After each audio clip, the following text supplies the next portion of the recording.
नमस्कार, बहुत बहुत स्वागत है आप सभी का प्यारा भारत पर। देश भर में जो असहिष्णुता का माहौल है लगातार बढ़ता जा रहा है। नुपुर शर्मा सही बात भी कहती हैं तो उनके बयान को बहाना बना के जिस तरह से लोगों की हत्याएं की जाती है, टी राजा के मामले में भी यही होता है कि जो सड़कों पर भीड़ निकलती है फिर उनकी गिरफ्तारी होती है, तो देश क्या मतलब भीड़तंत्र की तरफ झुकता जा रहा है। उसके बाद जो लव जिहाद के लगातार मैटर आ रहे हैं, दुमका में आपने देखा कि अंकिता सिंह को जिंदा जला दिया गया। दुमका में एक और घटना है, आदिवासी लड़की को एक अंसारी नाम के लड़के ने बलात्कार के बाद पेड़ पे टांग दिया मार के। तो लगातार इस तरह की घटनाएं आ रही हैं, तो इससे कैसे बचा जा सकता है और इसके पीछे क्या सोच है, जानने के लिए हमारे साथ जुड़ गई हैं समाज सेविका हैं नाजनीन अंसारी जी। मैडम बहुत स्वागत है आपका जी। कैसे देखती हैं इन सब चीज़ों को, लगातार जो लव जिहाद की घटनाएं बढ़ रही हैं, इसको क्या कैसे इसको आप देखती हैं? जिस तरह से पूरे देश में माहौल बदला है और एक के बाद एक घटनाएं होती जा रही हैं, लव जिहाद को लेकर के हो गया या फिर किसी अन्य मुद्दे पर भी, चाहे इसके पहले गाय को लेकर के हो गया, भीड़ तंत्र जिस तरह से इकट्ठा हो रहा है और बार बार कभी किसी बात को लेकर के कभी किसी बात को लेकर के लोग कत्लेआम करते जा रहे हैं। तो ये एक एजेंडा चलाया जा रहा है जो वर्तमान सरकार के विरुद्ध है। वर्तमान सरकार के विरुद्ध एक माहौल तैयार किया जा रहा है और ये कहा जा रहा है कि भारत में मुसलमान डरा हुआ है, भारत का मुसलमान बेचारा है। इस तरह के माहौल में लड़कियों को बलि चलाई जा रही है, खासतौर पर हिंदू समाज की लड़कियों को। क्योंकि अभी जिस तरह से दुमका में देख लीजिए अंकिता सिंह के साथ हुआ, असम में एक नाबालिग बच्ची के साथ हुआ इसी तरह का, कि वहाँ पे भी कुछ मुस्लिम लड़कों ने उसका गैंग रेप किया और उसको मार डाला। और उसके बाद तमाम जगह पर कहीं ना कहीं छुपी हुई दबी हुई घटनाएं हम लोगों को सुनने को मिलती जा रही हैं। तो ऐसे में लोगों का मन बढ़ता जा रहा है और एक ये पूरा एजेंडा चलाया जा रहा है कि हिंदू समाज को किस तरह से धमकाया जाए, डराया जाए, उनके अंदर एक डर का माहौल बनाया जाए। जिस तरह से पिछले दिनों 1992 में कश्मीर में हुआ, कश्मीरी पंडितों के साथ हुआ और तमाम जो दंगे हुए उसमें जिस तरह से हिंदू समाज को डराने का, धमकाने का और उनको वहाँ से समाप्त करने का काम चल रहा था, जो पिछली सरकार में उत्तर प्रदेश में भी था कि एक जगह पर जहाँ पर हिंदू को पूरा खाली कराया जा रहा था, वहाँ पे मुस्लिम अपना बोर्ड लगा रहे थे, डराने का धमकाने का काम कर रहे थे। तो ये पूरा एजेंडा चला रहे हैं कि हिंदुओं को डराया जाए और पूरा का पूरा एक एरिया खाली कराया जाए, वहाँ पे एक कब्जा किया जाए और वहाँ पे एक माहौल बना दिया जाए कि यहाँ पे कोई गैर मुस्लिम ना आ पावे। वो क्या कर रहे हैं, क्या पढ़ा रहे हैं, क्या एजेंडा चला रहे हैं, किस तरह का माहौल चला रहे हैं, कौन आ रहा है, किसी को ना पता चले। ये पूरा का पूरा एक साजिश चल रही है पूरे देश में अभी। हाँ, तो कभी भीड़ के माध्यम से, भीड़ से नहीं होता है तो लव जिहाद के मामले से। अच्छा, कुछ लोग यह भी तर्क दे रहे हैं कि जैसे प्रेम प्रसंग चल रहा है, एक तरफा चल रहा है, तो उसमें जो वो चाहते थे नहीं हो पाया तो उसमें फ्रस्ट्रेशन है। तो क्या आप इसको प्रेम प्रसंग के रूप में ही देखेंगे या जो षड्यंत्र के रूप में देखेंगे? क्योंकि हम लोग ये भी देखते हैं कि एक रेट लिस्ट भी होती है कि मुस्लिम किसी ब्राह्मण लड़की को पटाता है तो 5 लाख है, छतरी को इतना, ऐसा ये रेट लिस्ट भी देखने में सामने आई है। देखिए, कोई ये प्रेम का मामला नहीं है, ना ही कोई फ्रस्ट्रेशन का मामला। ये पूरा का पूरा एक एजेंडा है, पूरी एक साजिश है जो फेसबुक के जरिए, जो व्हाट्सएप के जरिए और तमाम इंस्टाग्राम पे फेक प्रोफाइल बनाते हैं, लड़कियों को फंसाने का काम करते हैं। पहले वो हिंदू नाम रख करके लड़कियों को फंसाते हैं, उनसे चैट करते हैं, उनसे फिर मिलने का बहाना, तमाम जो पूरी की पूरे एक स्टेप बाय स्टेप उनकी जो चीज़ें चलती रहती हैं, ये पूरी साजिश है। और साजिश के तहत ये काम कर रहे हैं क्योंकि पहले उन्होंने हिंदू लड़कों को फंसाने का काम किया, चाहे वो गाय के मामले में हो कि गाय के नाम पर लोगों को काट दिया जा रहा है और इस तरह की चीज़ें, और अब लड़कियों को फंसाने का काम कर रहे हैं। तो ये पूरा का पूरा एजेंडा चल रहा है, एक के बाद एक उनका पूरा स्टेप चलता रहता है, पूरा उनका जाल बना हुआ है कि किस तरह से इनको फंसाना है, कहाँ करना है, क्या करना है, कब मारना है, कब, सारा कुछ उनका पूरा पहले से तय रहता है और ये एक एजेंडा है पूरे देश में चल रहा है जो। हाँ, क्योंकि यदि प्रेम प्रसंग होगा तो नाम बदल के थोड़ी ना किसी को इस तरह से करेंगे। प्रेम में इस तरह का गुंजाइश ही नहीं रहेगा कि नाम बदलें, फिर आप बाद में पहले कन्हैया नाम रख लें, बाद में रहीम नाम पता चले या रऊफ़ नाम पता चले। तो ये पूरी की पूरी साजिश है कि पहले आप हिंदू बन करके, अगर आप मुस्लिम बन करके नहीं किसी को फंसा पा रहे हो तो हिंदू बन करके करिए, नाम बदलिए, उस तरह का धर्म अपनाइए, उस तरह का आचरण करिए, त्रिपुंड लगाइए, सब सारी चीज़ें आप पहले उनको फंसाने के लिए कर लीजिए। जैसे कबूतर को फंसाने के लिए जाल बुना जाता है, वैसे ही ये हिंदू लड़कियों को फंसाने के लिए पूरा का पूरा जाल बुन रहे हैं। अच्छा, जो हिंदू लड़कियां भी हैं तो एक आयु होती है तो उनको लगता है कि भाई प्रेम में बह जाती हैं, फिर लोग कहते भी हैं कि उसमें जाति धर्म, बॉलीवुड के माध्यम से जिस तरह की चीज़ें प्रमोट की गई कि ना उसमें जाति देखो, ना धर्म देखो, ना आयु देखो, तो बॉलीवुड का असर तो ही है। इसका समाधान क्या कुछ देखती हैं आप समाधान इसका? देखिए, ये बॉलीवुड का असर तो है ही, उसके साथ साथ ये देखिए कि ऐसे बहुत सारे जो मुस्लिम लड़कों ने शादियां की हैं हिंदू लड़कियों से, तो हिंदू लड़कियों ने अगर अपना धर्म नहीं बदला है तो मुस्लिम लड़कों ने भी नहीं बदला है। मगर ज़्यादातर मामलों में क्या होता है कि अगर मुस्लिम लड़का हिंदू लड़की के साथ शादी करता है तो वो ये चाहता है कि उसका धर्म बदल दे, उसको इस्लाम में कन्वर्ट कर दे खुद, मगर वो हिंदू धर्म नहीं अपनाना चाहता। तो ये कट्टरता जो दिमाग में चली आ रही है, शुरू से चली आ रही है, और ये पूरा का पूरा एजेंडा है, ये बदलने वाला नहीं, इनका एजेंडा बढ़ता जा रहा है। एक के बाद एक किसी न किसी मुद्दे को लेकर के ये हम देश में ऐसा माहौल बना रहे हैं, ऐसा डर का माहौल बना रहे हैं कि लोगों को दिखाई दे, दुनिया को दिखाई दे कि भारत का मुसलमान डरा हुआ है, भारत का मुसलमान बेचारा है, भारत के मुसलमानों के साथ जाती हो रही है। चाहे वो शाहरुख खान का बेटा पकड़ा जाता है तो उसमें भी हिंदू मुस्लिम खोजते हैं कि ये मुसलमान है, इसलिए जो है इसको इस तरह से ट्रीट किया जा रहा है। तो जो अपराधी है, जो गुंडा है, जो कल्प्रिट है, जो उसको उसी तरह से ट्रीट किया जाएगा जैसे हमारे संविधान में उसके लिए सजा होगी। तो वो चाहे लव जिहाद के मैटर हो, चाहे वो गौ हत्या का मैटर हो, या किसी और मैटर, किसी और भी मैटर। लड़कियाँ कैसे बचेंगी? जो हिंदू समाज की लड़कियाँ हैं जो इसमें फंस जा रही हैं इनके चक्करों में, वो कैसे बचेंगी? देखिए, लड़कियों के लिए बहुत जागरूक और सतर्क रहने की ज़रूरत है, क्योंकि ये समय ऐसा है कि भाई कोई झूठ बोल रहा है, कोई नाम अपना नहीं नाम अपना कुछ और बता रहा है, बाद में कुछ और निकलता है, तो ये कैसे कोई जानेगा।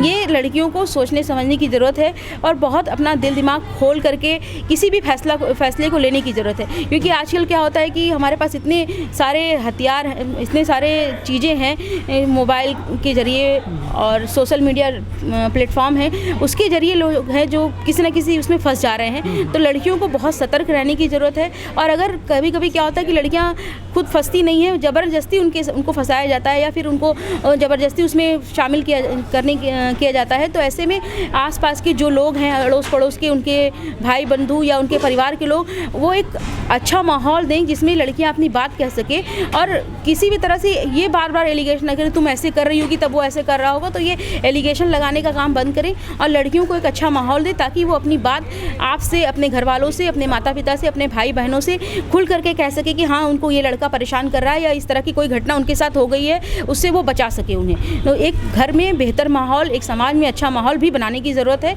और जो अभी लव जिहाद चल रहा है तो उस पर भी कानून बनाने की ज़रूरत है, कानून की ज़रूरत है, क्योंकि अगर ऐसे में कोई कानून नहीं होगा तो किस अंतर्गत उसको लड़के को सजा होगी।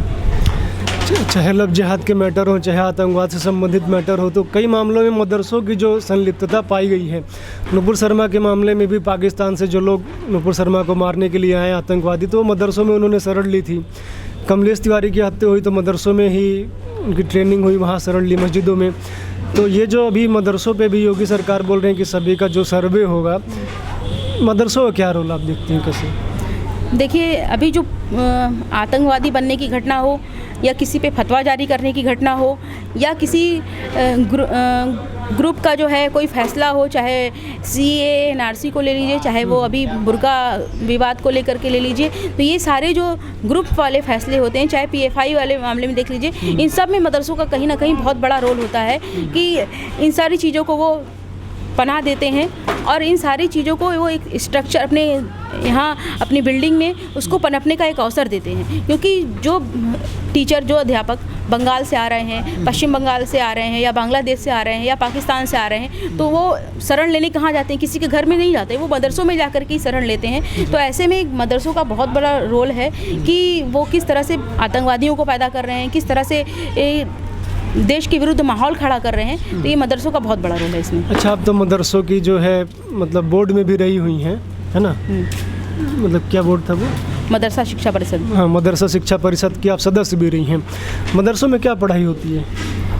मदरसे में जो है कुरान से संबंधित और जो हमारे विषय होते हैं वो पढ़ाया जाता है। ये तो एक तय किया हुआ विषय है कि ये पढ़ाना है। उसके बावजूद जो शाम के समय ट्यूशन के नाम पर या फिर आस पड़ोस के बच्चों को इकट्ठा करने के दीनी तालीम देने के नाम पर उनको जो है भड़काने का, जिहाद का जो नारा दिया जाता है वो वहीं से दिया जाता है। क्योंकि वो क्या पढ़ा रहे हैं शाम के वक्त, वो तो आउट ऑफ द कोर्स है, वो कोर्स के बाहर है। क्या पढ़ा रहे हैं, क्या कर रहे हैं, क्या नहीं कर रहे हैं, उससे सरकार का या किसी का कोई लेना देना नहीं। वो सिर्फ दीनी तालीम के नाम पर इस तरह का खेल खेलते हैं। अच्छा, मतलब सुबह जो है कुरान पढ़ाई जाती है, हदीस पढ़ाई जाती है, जी अरबी पढ़ाई जाती है। जिस सुबह में अरबी भी पढ़ाई जाती है, हिंदी भाषा ये पढ़ाई जाती है, इंग्लिश भी पढ़ाया जाता है, मगर ये जो शाम के बाद शाम को जो क्लासेस चलती हैं उसका सरकार से किसी से कोई उसमें दखल अंदाजी नहीं होती कि वो क्या पढ़ा रहे हैं, क्या कर रहे हैं। तो ये शाम वाली क्लास में पूरी तरह से इनको जिहादी बनना सिखाया जाता है। अच्छा, सुबह गणित वगैरह ही पढ़ाते हैं? जी बिल्कुल, सुबह सब कुछ पढ़ाते हैं जी।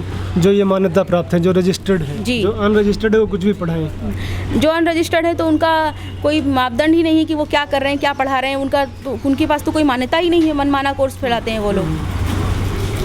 अच्छा, अभी एक महिला है अलीगढ़ में, उन्होंने अपने घर पे गणेश प्रतिमा की स्थापना की तो उस पर फतवा जारी हो गया। देखिए, सबसे पहले तो ये फतवा गैंग पर जो है बैन लगना चाहिए, और बैन लग भी चुका है, मगर ये बार बार अपना सर उठाते हैं महिलाओं के विरुद्ध। किसी भी मामले में आप देख लीजिए, क्या किसी आतंकवादी के विरुद्ध इन्होंने कोई फतवा जारी किया?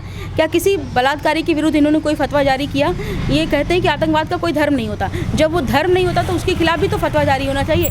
ये हमेशा निशाना महिलाओं को बनाते हैं, चाहे वो रूबी आसिफ खान हो, चाहे वो नाज़नीन अंसारी हो, सुबूई खान हो, तमाम जो दुनिया की मुस्लिम महिलाएं जो आगे निकल करके आ रही हैं, जो कट्टरता को पीछे छोड़ रही हैं, उनके खिलाफ ये फतवा जारी करके अपना डर का माहौल बना रहे हैं। ये फतवा गैंग चला रहे हैं। ये उस इस्लाम के नाम पर फतवा देने वाले वो गुंडे हैं, जैसे समाज में गुंडे डराने और धमकाने का काम करते हैं, वैसे ही ये इस्लाम के नाम पर डराने का, धमकाने का, महिलाओं को पीछे ढकेलने का काम करते हैं। क्योंकि आज महिलाएं अगर आगे निकल करके आ रही हैं, कट्टरता को पीछे छोड़ रही हैं, तो महिलाएं समाज की तस्वीर बदल रही हैं। इसलिए तस्वीर को बदलने नहीं देना चाहते। फतवा दे करके फतवे का फंदा उनके गले में बार बार डालते रहते हैं, उनके पैर में बार बार बेड़ियाँ डालते रहते हैं फतवे के नाम पर। अच्छा, जो मदरसों की समस्या है उसका समाधान कैसे होगा?